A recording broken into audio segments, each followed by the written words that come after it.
Bien, como el título de nuestro tema es Segunda Creación, a veces consideramos con reflexión lo que nuestro Dios nos reveló en su santa palabra, en el libro del Génesis, y que en algunos otros textos bíblicos también trata de explicarnos.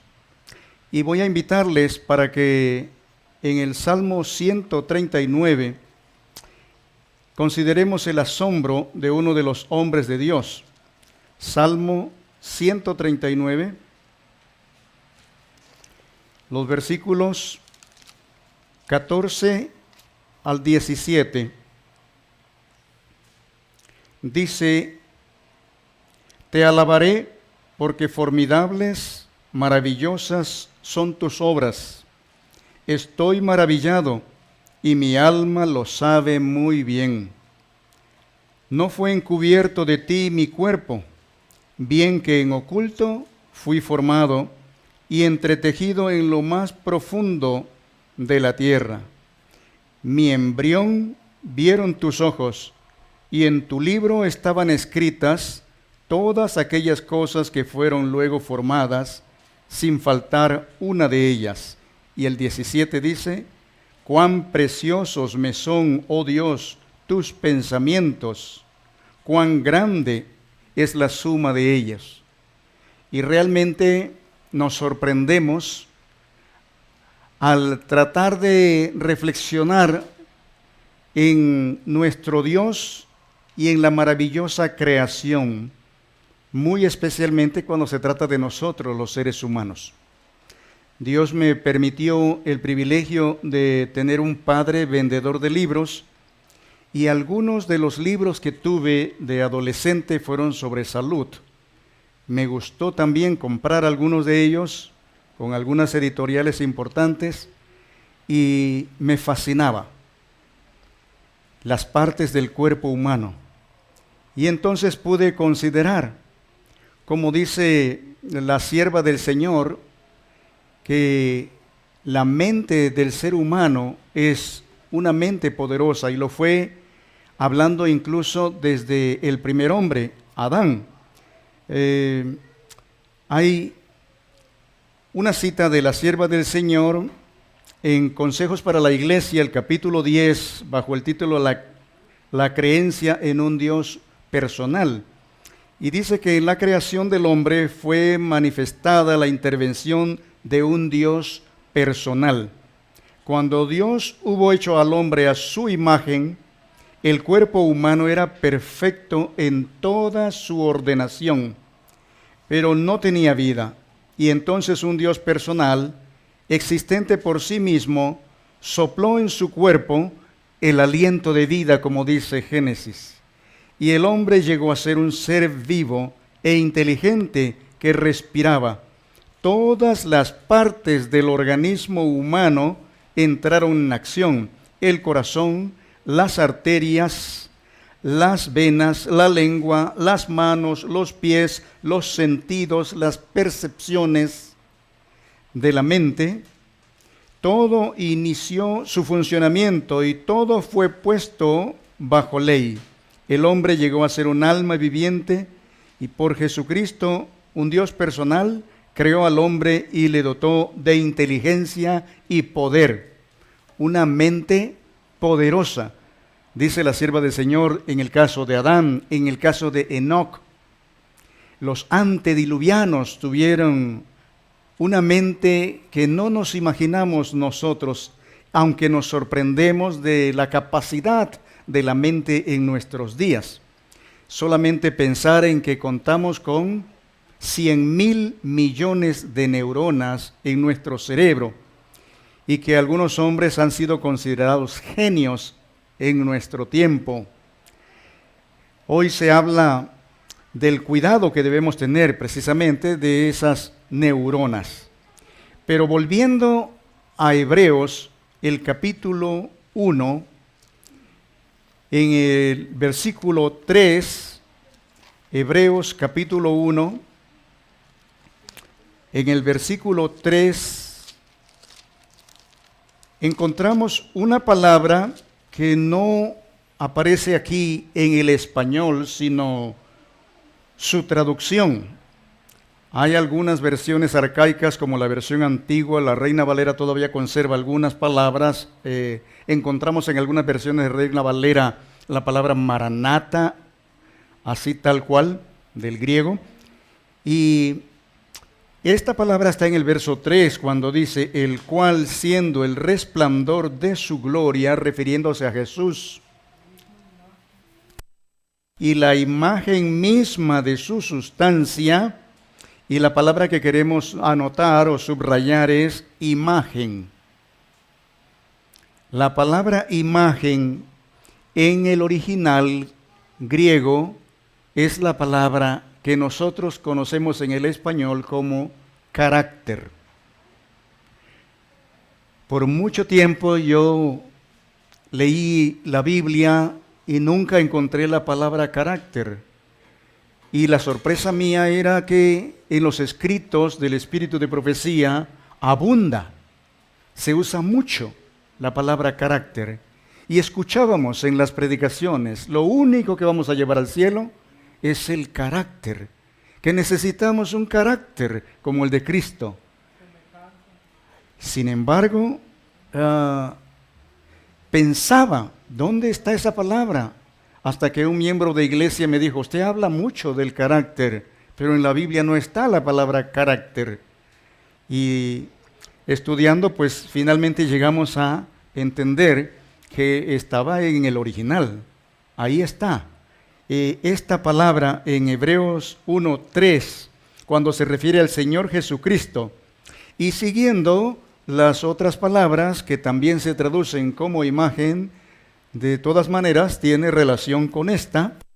Y la palabra imagen la traducen otros escritores desde el tiempo de la Reforma, desde el tiempo de Martín Lutero y otros reformadores, como la impronta del Padre, como la imagen misma del Padre. Y es el carácter del Padre. Entonces Cristo viene a ser la imagen del Padre, el carácter del Padre. De tal manera que relacionar la palabra carácter con la palabra imagen, entendiendo que es la misma palabra, nos lleva, por ejemplo, a considerar Génesis 1:26. ¿Recuerdan? Entonces dijo Dios, hagamos al hombre a nuestra imagen. Y es que la Biblia dice, como ya entendemos, que Dios hizo al hombre perfecto. Dios hizo al hombre perfecto. Veamos esto en Eclesiastés capítulo 7. El libro de Eclesiastés, que es uno de los libros sapienciales de la Biblia. Eclesiastés en el capítulo 7 y el verso 29. Dice, he aquí solamente esto he hallado, que Dios hizo al hombre como recto, perfecto, dicen otras versiones, pero ellos buscaron muchas perversiones. Dios hizo al hombre santo, puro. Dios hizo al hombre perfecto. Sin embargo, la santidad, la justicia, la pureza, la rectitud, la perfección del ser humano se corrompió. Entró el pecado. Y entonces el hombre ya no reflejó la imagen de Dios. El hombre ya no reflejó el carácter de Dios. Y fueron expulsados Adán y Eva del jardín del Edén. Pero Dios no es tomado nunca por sorpresa.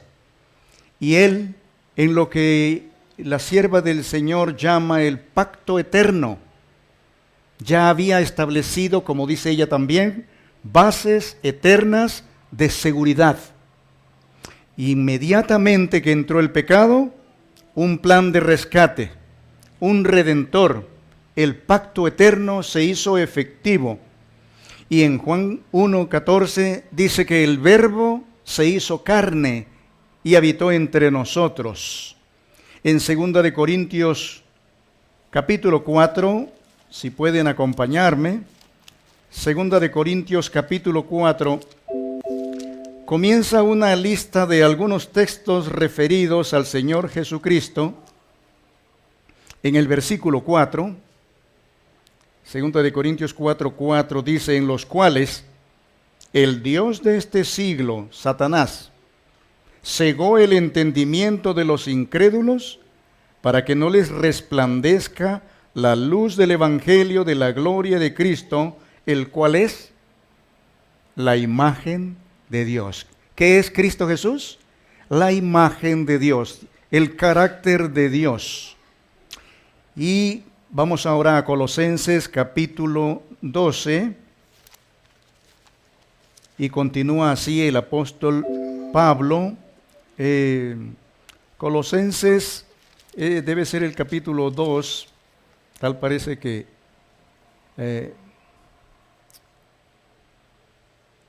es capítulo 1.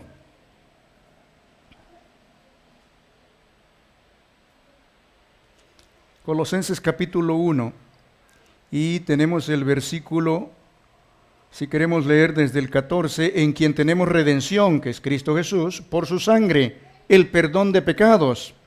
Él es, dice la palabra, Él es la imagen del Dios invisible, el primogénito de toda creación. La imagen del Dios invisible.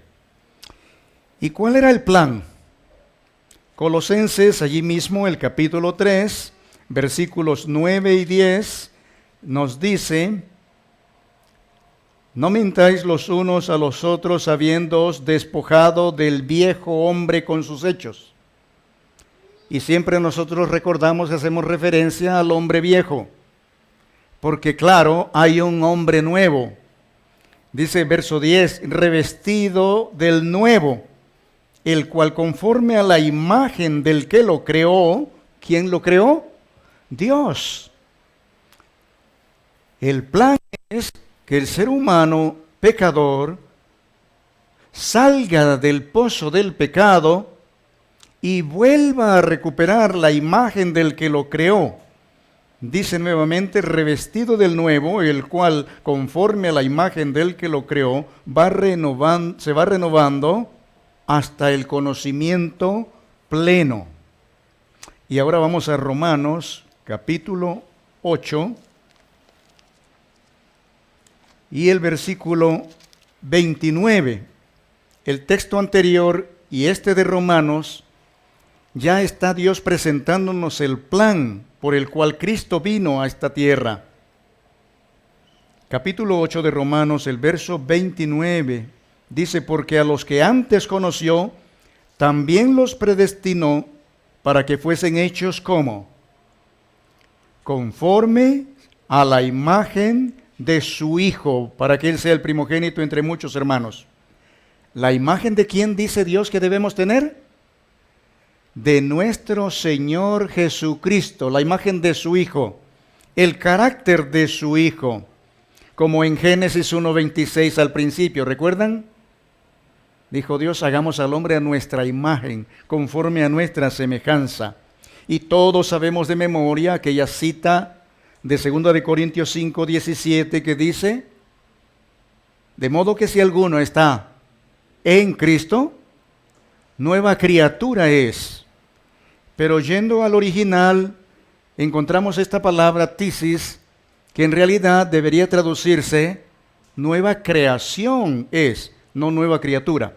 De modo que si alguno está en Cristo, nueva creación es. Y entonces preguntamos, ¿cuál creación?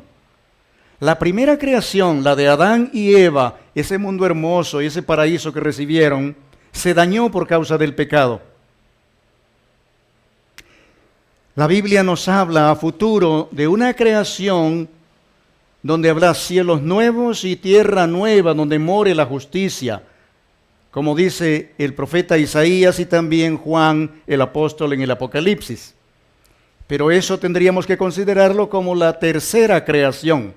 Eso es cuando el Señor Jesucristo venga y nos va a llevar al cielo y vamos a estar allá por 1000 años, y cuando regresemos entonces veremos la experiencia de una tercera creación.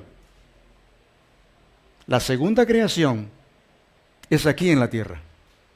La segunda creación es la transformación de caracteres a la imagen de Dios.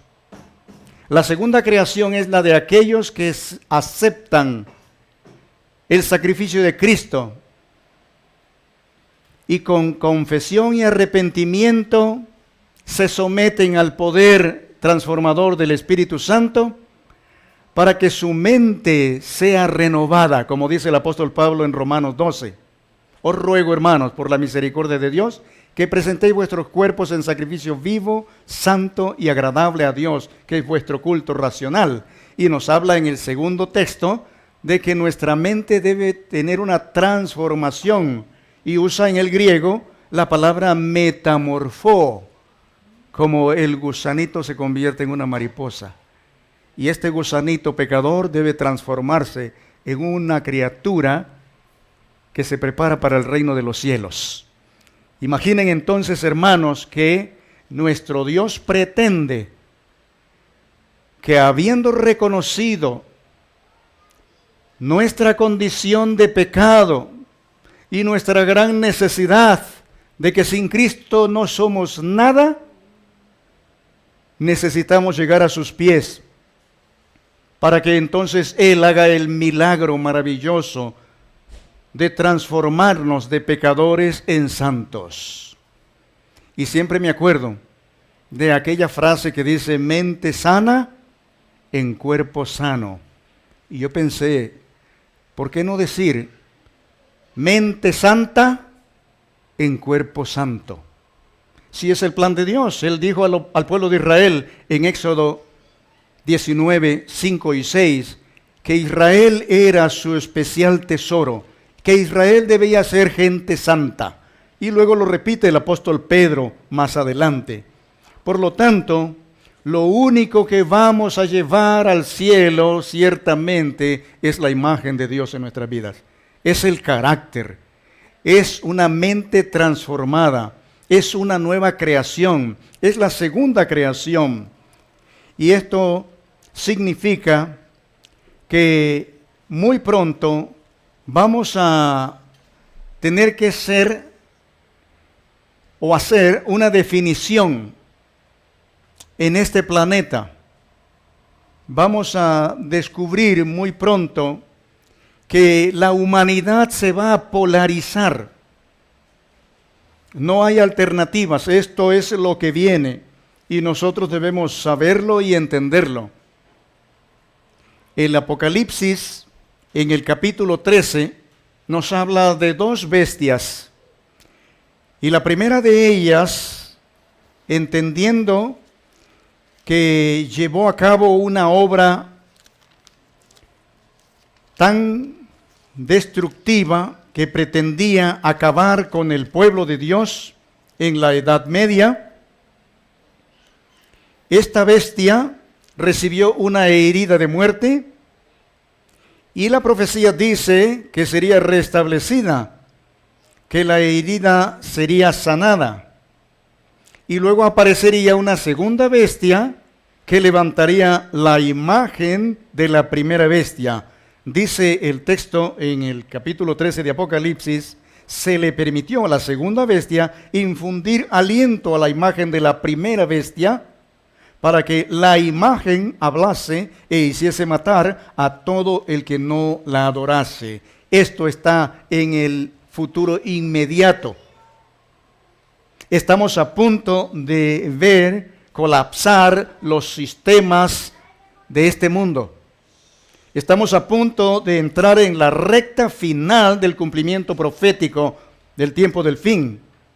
Y muy pronto veremos entonces cómo esta bestia que ya está en función comenzará a hablar como dragón, levantará la imagen de la primera bestia, y subrayo la palabra imagen. Porque tenemos un comentario aquí referente al capítulo 12 de Apocalipsis es un comentario que está en la Review Herald del 14 de marzo de 1896 y que dice: las fuerzas de las tinieblas se unirán con los seres humanos que se han entregado bajo el dominio de Satanás, y serán reavivadas las mismas escenas que se vieron durante el juicio, el rechazo y la crucifixión de Cristo. Los hombres serán transformados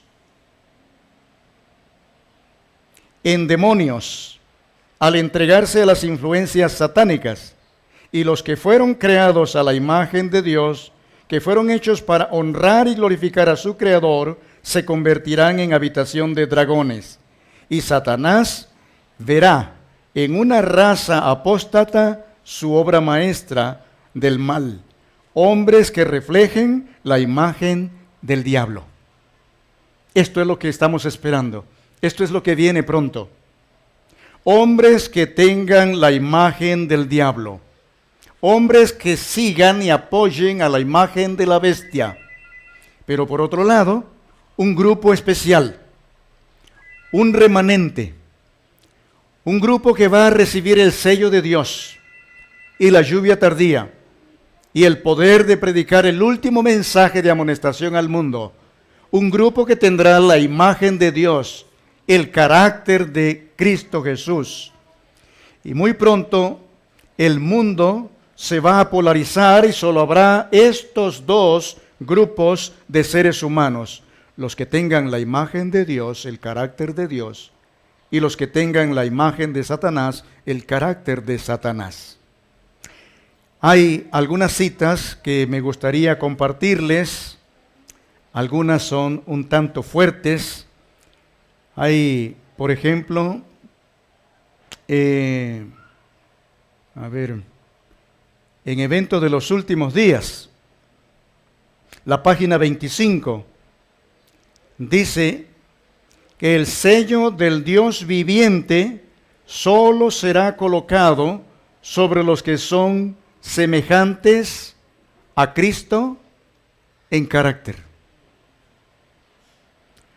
Cuando estamos a punto de que el mundo, los seres humanos, se polaricen, cuando estamos a punto de que se cumpla la palabra profética y venga la lluvia tardía con el sello del Dios vivo, entonces, dice otra cita aquí mismo, en la misma página: los que reciban el sello del Dios vivo y sean protegidos en el tiempo de angustia, deben reflejar plenamente la imagen de Dios.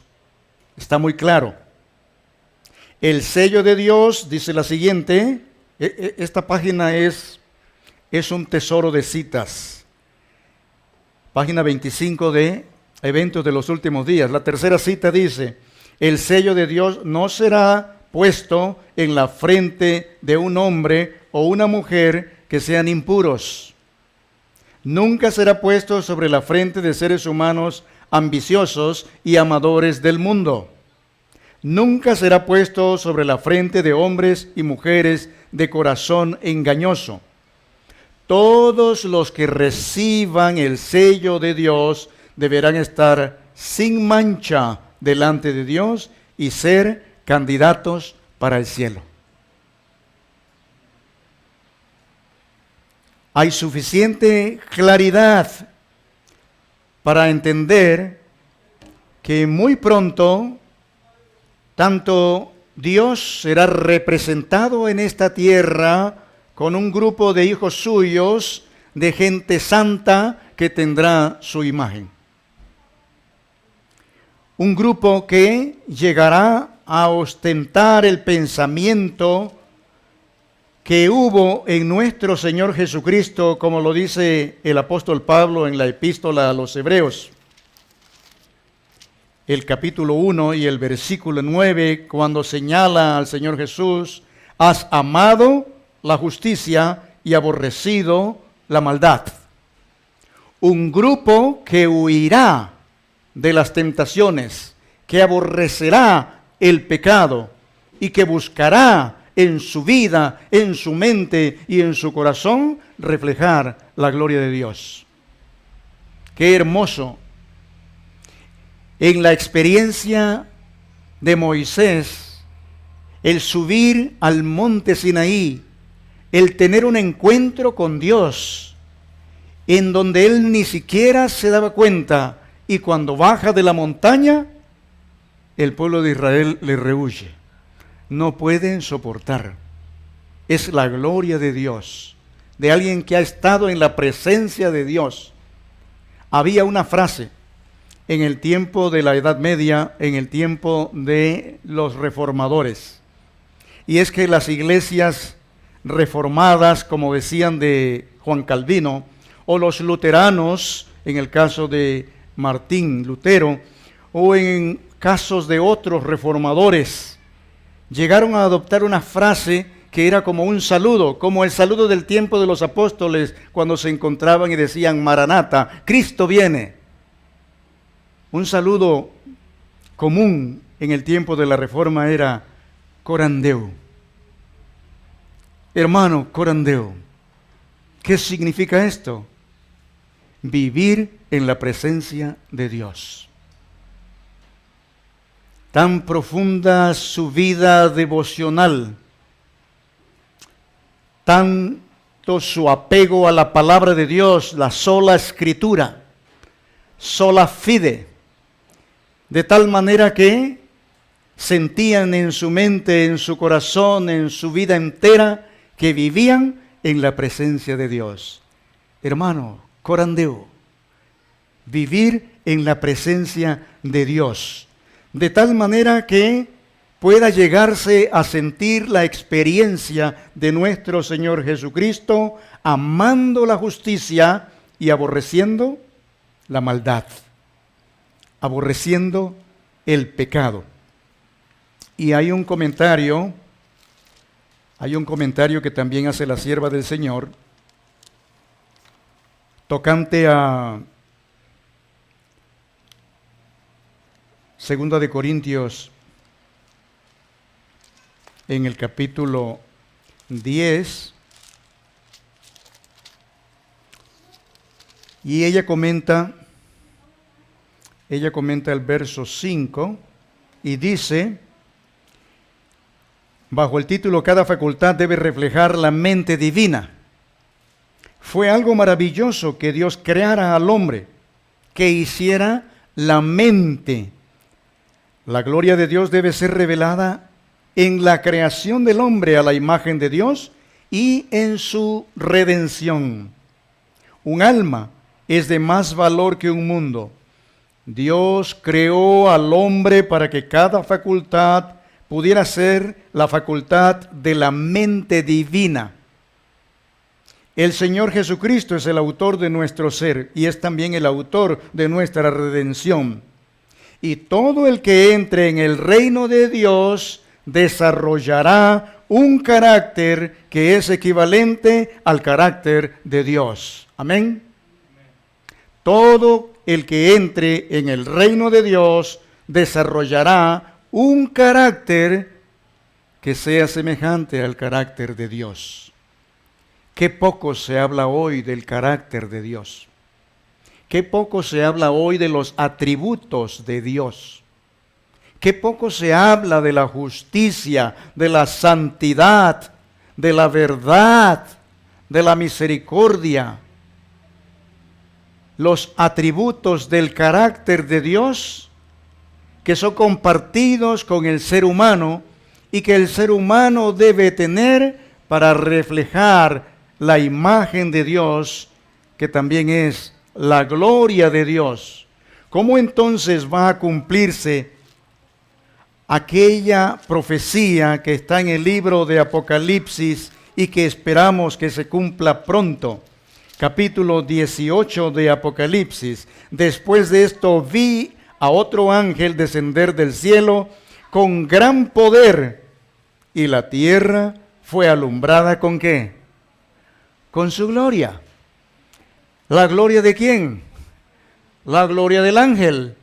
Pero sucede que el ángel es el mensajero, y como el mensaje de los tres ángeles, este que es el cuarto ángel, se refiere al pueblo de Dios, a la iglesia de los últimos días, al remanente, a la iglesia que va a predicar el último mensaje de amonestación. Porque esa iglesia debe alumbrar a la tierra con su gloria. Y su gloria es una gloria que refleja de Dios. Como la luna refleja la luz del sol, los hijos de Dios reflejan la gloria de Dios. Amén. Después de esto vi a otro ángel descender del cielo con gran poder, y la tierra fue alumbrada con su gloria. ¿Cómo ocurre esa transformación del carácter en nosotros? ¿Cómo es que nosotros adquirimos el carácter de Cristo, que es lo único que vamos a llevar al cielo? ¿Cómo opera el Espíritu Santo en nuestra mente? Dice la sierva del Señor en Testimonios para los Ministros, no sé si traje conmigo esa cita, permítanme a ver si lograra encontrarla, no sé si la tengo conmigo ahora, pero hay una cita de la hermana Juay en Testimonios para los Ministros, en donde ella nos recuerda que las 10 vírgenes en la parábola que el Señor Jesús presenta en San Mateo 25, y que llama la atención a aquellas que tenían aceite en sus depósitos y las que no tenían. Y dice la sierva del Señor en esa cita de Testimonios para los Ministros, que el aceite representa dos cosas. Nosotros ya sabemos que el aceite representa al Espíritu Santo, pero la hermana Juay dice que también representa el carácter. Y es claro entonces entender, porque la cita también dice que el carácter es intransferible, no se hereda. Cada uno debe adquirirlo. Y en aquellas citas de Ezequiel, cuando se habla de que vendrían problemas y tragedias, calamidades y muerte para el pueblo, si estuviesen allí Noé, Daniel, ¿quién es el otro personaje? Y Job, ellos apenas salvarían su propia vida. El carácter es intransferible, no se hereda. Cada uno debe buscar su propia salvación con temor y temblor. Por lo tanto, Dios nos invita para que nosotros busquemos el carácter de Cristo, para que seamos transformados y preparados para vivir en santidad. Buscad la paz con todos, dice el apóstol Pablo en Hebreos 12:14. Y además, ¿qué cosa? La santidad, sin la cual nadie verá a Dios. ¿Y cómo es eso? ¿Cómo ocurre? ¿Cómo se busca la santidad? ¿Cómo se transforma el carácter? Y el apóstol Pablo nos da una pista, nos da una guía. Segunda de Corintios, capítulo 3, versículo 18. Segunda de Corintios, el capítulo 3 y verso 18. Podríamos leer el 17 porque es lo mismo. Porque el Señor es el Espíritu, y donde está el Espíritu del Señor, allí hay libertad. Amén. Claro, éramos esclavos del pecado, pero en Cristo Jesús, gracias al poder de su Espíritu, hay libertad. Verso 18. Por tanto, nosotros todos, mirando a cara descubierta, como en un espejo, mirando ¿qué cosa? La gloria del Señor, como lo vio Moisés. La gloria del Señor, como lo vio Esteban cuando lo apedreaban. Veo los cielos abiertos y al Hijo del Hombre sentado a la diestra de la majestad. viendo o mirando como en un espejo la gloria del Señor, somos ¿qué?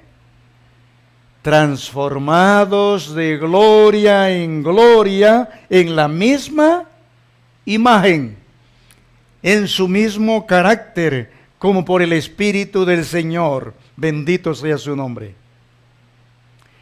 Con razón, el apóstol Pablo, en variadas ocasiones, en distintas cartas, nos dice, si es que hemos muerto y resucitado con Cristo, busquemos las cosas de arriba y no las de la tierra. ¿Dónde debe estar nuestra mirada? En las cosas de arriba.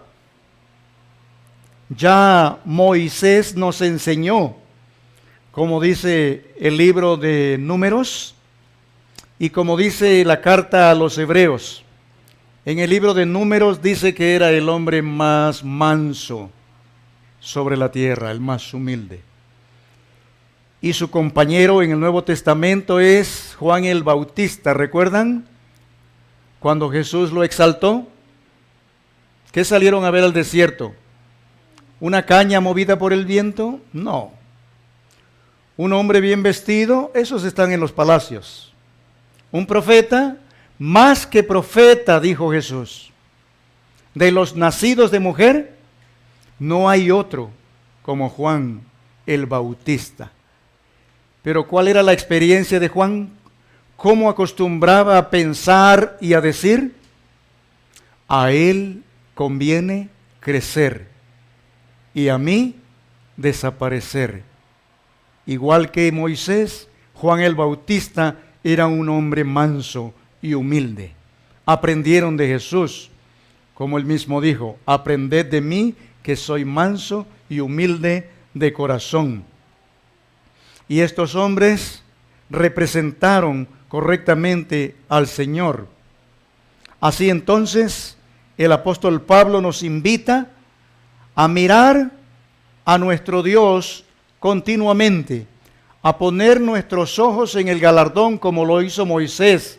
Dice el libro de la carta a los Hebreos, que Moisés hizo a un lado los tesoros de Egipto, no le importó la gloria terrenal, porque su vista estaba en el galardón, en la gloria celestial. Mirando a cara descubierta como en un espejo la gloria del Señor, somos transformados de gloria en gloria. Y hay una cita, esa creo que sí la tengo conmigo. Está en El deseado de todas las gentes, en la edición clásica aparece, déjenme ver,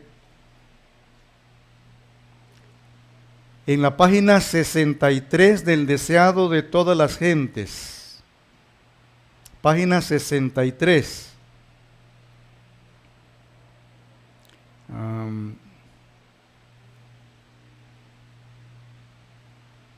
Déjeme ver si la tengo. Aquí está. Esta es una cita incluso para que la aprendamos de memoria. Y qué hermoso sería que este sea nuestro pensamiento continuamente. Y ojalá que, entendiendo que el Señor está trabajando con nosotros ahora, que estamos en el taller de Dios, de modo que si alguno está en Cristo, nueva creación es. El Señor está llevando a cabo su obra maravillosa de transformar nuestro carácter.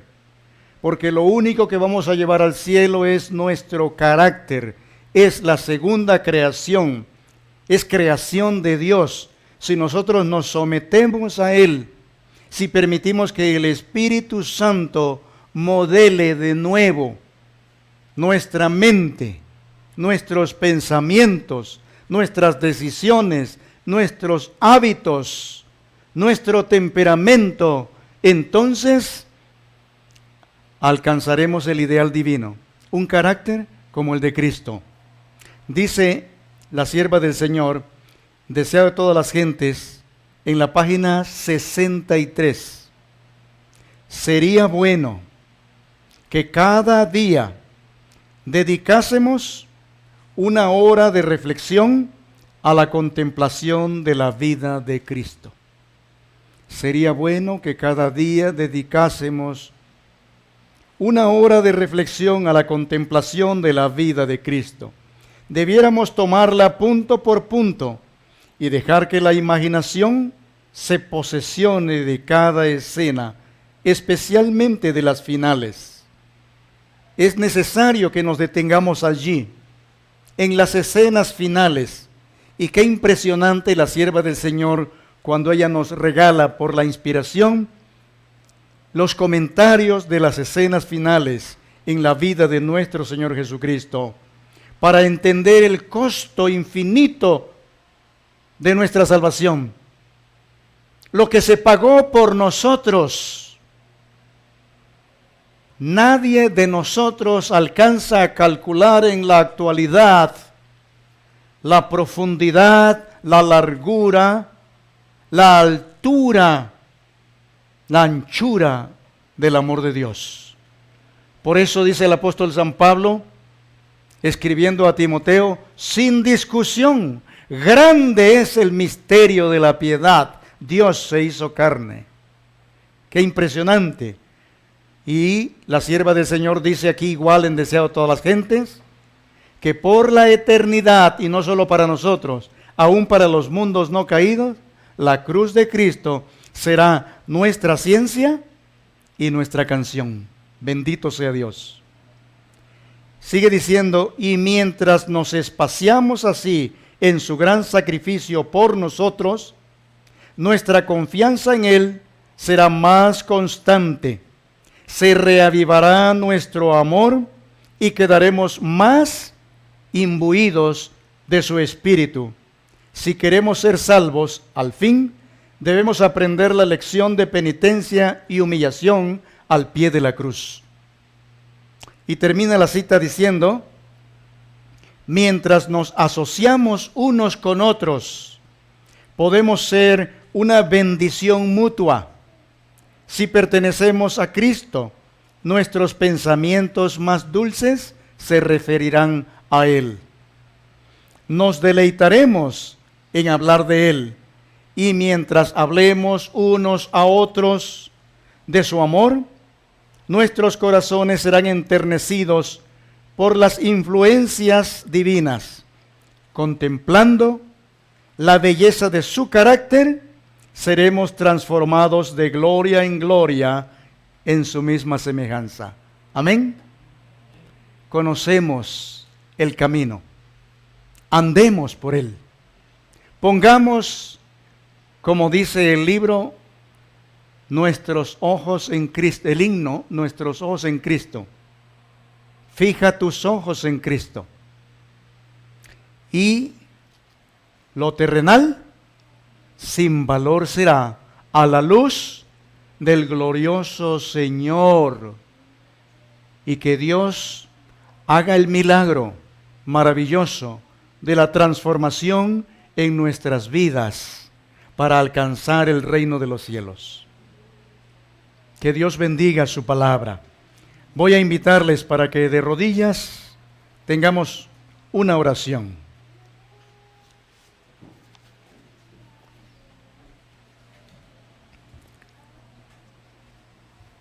Padre de amor y misericordia, bendito y alabado sea tu santo nombre.